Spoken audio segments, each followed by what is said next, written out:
Right, hello everyone, here we are. I'm going to do Guardian 8 this time. We're also going to do a POC again for the extra range.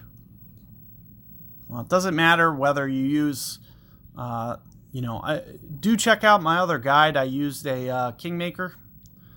Very straightforward hole. I want to do things a little bit different just so you guys can see multiple perspectives. This can also be done with a Thor's hammer just as easily. The only thing that you'd probably do is just change your overpower amount. I would imagine I'm not going to need to go very much overpower, and the difference is about 8 yards. So you'd need essentially 8 more yards of overpower than what I'm going to go here. And roughly when we're talking about overpower, you're typically looking at about 16 yards of overpower, give or take. Maybe a little bit more, 17.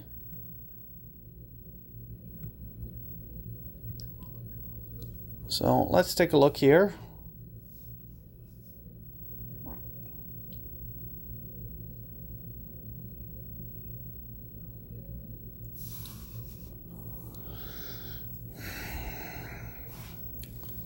So if I have 16 yards of overpower, for example, and I go half power, that would mean that with a Thor's hammer, you'd have to go more towards full.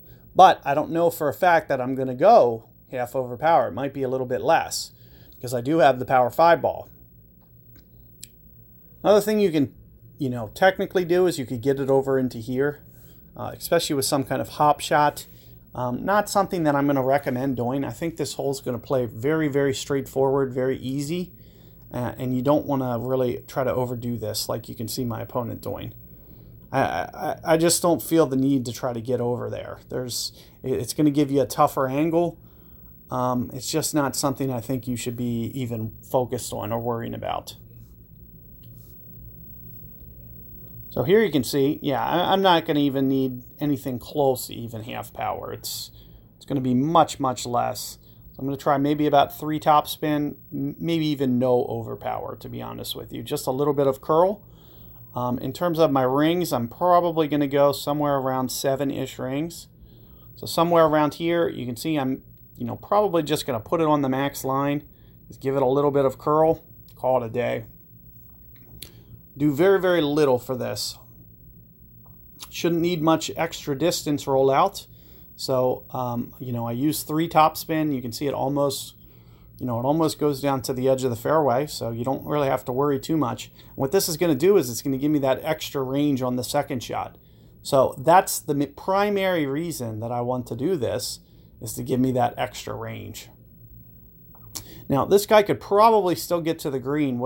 If you did go over here, what I would recommend would be some kind of hook shot, max hook shot, and you could still get this onto the green probably. It would just have to be well executed.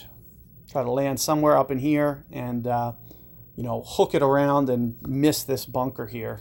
You could probably roll it up onto the green. But, this is more or less what I was mentioning in the past is, I can set up on the top of the fairway and I won't have to use, my max club or anything.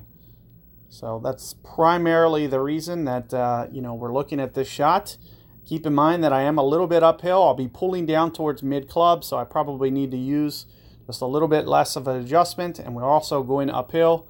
So I'm thinking somewhere in the neighborhood of maybe 9-ish rings here, right around 3 on the backspin.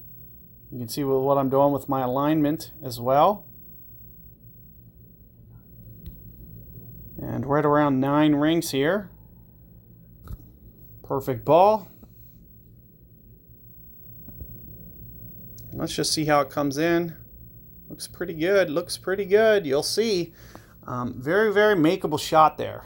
So that's what I wanted to, kind of show you guys. Do check out my other guide if you have, need to do Kingmaker. The shot just changes slightly, but you'll see that that one lets you get very, very precise with your, method. So I really like that shot. As you can see, it's going to give us a very, very good chance to be able to get the albatross. So, don't be too surprised to see guys getting it, especially with the straight tailwind. It really just makes things really easy. Also, keep in mind that if you can just kind of systematically put it to that same spot that I keep putting it, you know, what did I do? I basically did one per ring, whatever the wind was.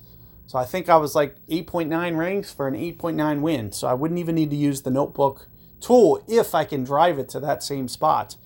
Keep in mind, if I'm a little bit farther back, I may just want to put on, you know, an extra half ring or an extra ring adjustment, because, you know, as the range increases, I'll have to over adjust just slightly because there'll be more wind effect. So keep in mind, you know, that, oh, I don't know why I did that. I had an easy win there. But no big deal. You know, I don't plan to qualify today. Good luck with that hole, guys, and I'll see you guys on the next one.